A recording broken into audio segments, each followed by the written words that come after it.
Hey guys, I'm Nvme and welcome back to another Dying Light 2 video. In today's video, I'm going to be showing you guys how you can speedrun Dying Light 2 on New Game Plus and help you guys complete the story in under 2.5 hours. Now before I start, I'd like to ask you guys to please leave a like and to subscribe to the channel so you don't miss out on any new videos. And also make sure to check out the memberships because there are a lot of great benefits. But anyways, with that being said, let's get right into the video. Now firstly, why would you want to speedrun the game? Well, there are a lot of great reasons. Firstly, if you complete the game on Nightmare mode, you will get this waltz skin. You'll get the waltz skin if you complete the main story on Nightmare without switching back between, difficulties. And what's great about this is that you don't actually have to do this on a fresh save, you can actually do this on a New Game Plus. Another reason is that you'll actually get legendary encounters, more inhibitors, and a lot more stuff. But the biggest reason, in my opinion, is to increase your XP multiplier. If you want to get to legend level 300, this will be amazing. If you head over to your skills, you will see your XP multiplier. Now as you see right here, there's New Game Plus status. The more consecutive New Game Pluses you complete, the greater the bonus. Meaning that if you do a New Game Plus, complete the story, do another New Game Plus, you'll increase this bonus. Now what's great about this is that you don't actually have to play New Game Plus on Nightmare to increase this. You can play on normal, easy, whatever. As long as you complete a New Game Plus, this bonus will increase. This bonus will cap at 1.75 on easy, but on 10.25 on Nightmare. Which means you'll be getting 10.25 times the number of XP. Now the number of New Game Pluses you gotta make is, I think, maybe 6, 7, maybe 8 New Game Pluses. So it's a bit of a grind, but I will show you guys how you can complete a New Game Plus in under 2.5 hours. Now firstly, let's talk about the loadout you should be running. For weapons, I recommend having the glitched machete from Carnage Hall. I made a video about this, I'll leave in the description. The Kawaii dagger, which you can get from Sola. This is optional, but it helps me save a couple seconds, maybe even a minute. And next, some kind of ranged weapon. It could be this gun, it could be a crossbow, whatever you can use to kill enemies from a distance. Now for accessories, you can actually just carry 2 things or 3 or, just a couple things. Firstly, you gotta have a lot of UV bars. These will save you a lot of time and help you progress through the story much quicker. Now next is the quad damage gun. There are 2 types you can get. One of them will have 1,000 shots and the other one will have only 8. If you want the 1,000 shots, you'll need a friend to help you get it. But if you're playing solo, you can actually farm these 8-shot quad damage guns. I made videos on both of these, I'll leave them in the description as well. And this is optional, but you can also get shurikens. These are great for dealing with crowds or a group of enemies. They're not a necessity, but they could help you save a couple seconds or maybe even a minute of your time. Now we're actually going to move on to the gear set because this will depict on what you need in consumables. Now my go-to has got to be the Ranger gear. Specifically the gear set that reduces stamina cost for parkour. The reason why is that it will reduce the amount of stamina you consume when using the paraglider. And in this speedrun you'll be using the paraglider a lot, so this is very helpful. Now you could also go with the Invincible gear set, or some people might call it the God gear set, which is a tank gear set that reduces the damage from infected, enemies, and in day and night. This will pretty much make you invincible and never have to use any kind of boosters or anything. But you will need to use stamina boosters. So yeah, whichever one you have, pick one and get started. But now on to the consumables. If you have the Invincible gear set, you won't really need the toughness or regeneration boosters. And since we have the glitched weapons, we won't need the muscle boosters either. Now the stamina booster, this could be very useful, can save you a bit of time, but if you have a really good Ranger gear set, you won't need this either. So all you'll need is either medkits, possibly, or camouflage, which you can get from completing the Gilded Cage side quest in Carnage Hall. And lastly, you gotta have a fully upgraded paraglider and a fully upgraded grappling hook.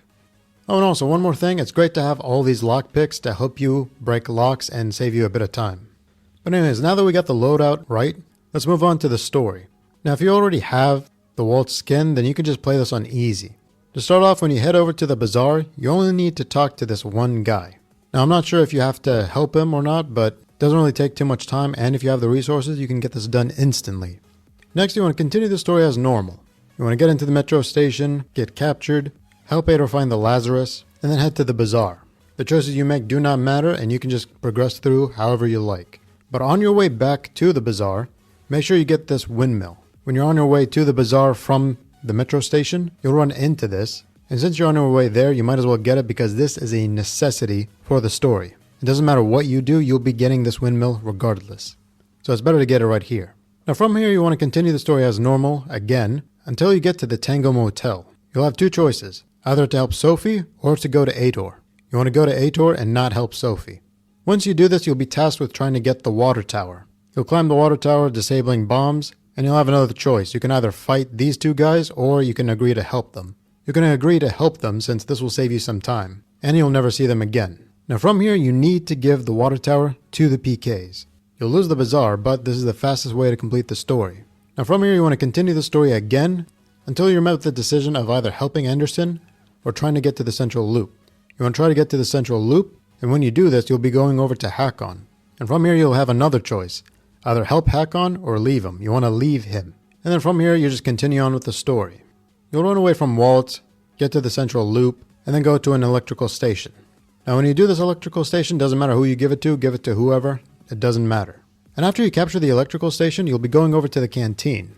You'll talk to Frank, deal with a bunch of renegades, and then your next objective will be to find a guy named Ro. Now before you leave the canteen, you want to head on down to the ground level to this metro station. It'll take you some time to get it, but it'll be worth it. Once you get the metro station, you want to go on with the story, meet Ro and ask him about the database, and then talk to Lawan, who won't be going with you, to the observatory. Now on your way to the observatory, you actually want to stop at this electrical station right here, the Garrison Electrical Station. This is also crucial to the story, and it's better to do it here so that you save time. And once you get this electrical station, you want to head over to Shensu the Huntress. You want to talk to her, but before you talk to her, you'll have to listen to Matt talking. Wait for him to stop talking and then talk to the Huntress. The reason why is because you will unlock a fast travel, which will save you a lot of time later on. And then from here, you want to continue on with the story until you meet Juan Rayner. He'll give you two choices, either to side with him or to stick with Jack Matt. In this choice, you want to stick with Jack Matt and continue on with the missions. Now after some time, you'll be climbing the tower, the VNC tower, and you'll be met with another decision, either to give the tower to Frank or to Jack Matt. You want to give it to Jack Matt.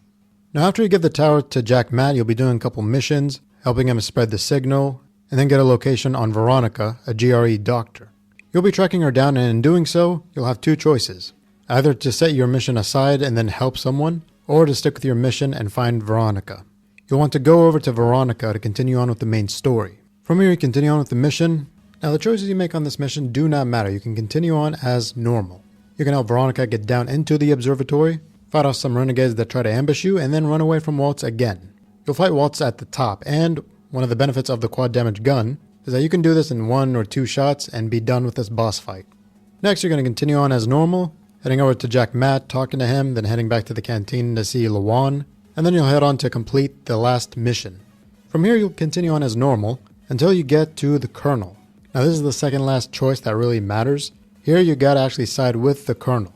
You'll have two choices, either to help Lawan or to help the Colonel. When you side with the Colonel, you'll head over to X13. But on your way there, you'll get ambushed by the PKs. You'll have to kill the PKs and stop Jack Matt before you continue.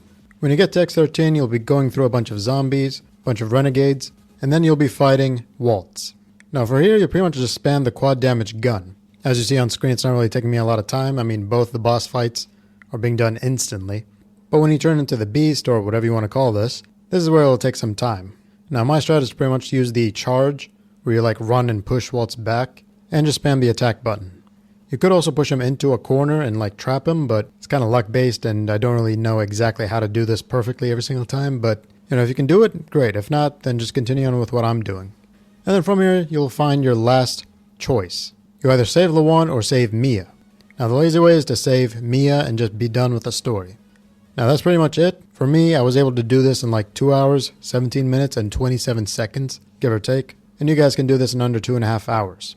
Now that's it for the video. If you guys want to know how you can farm infected trophies, check out this video right here. Or if you guys want to check out the live stream that I made of speedrunning this, check out this video right here. Other than that, thank you for watching and I'll see you all in the next video. Peace.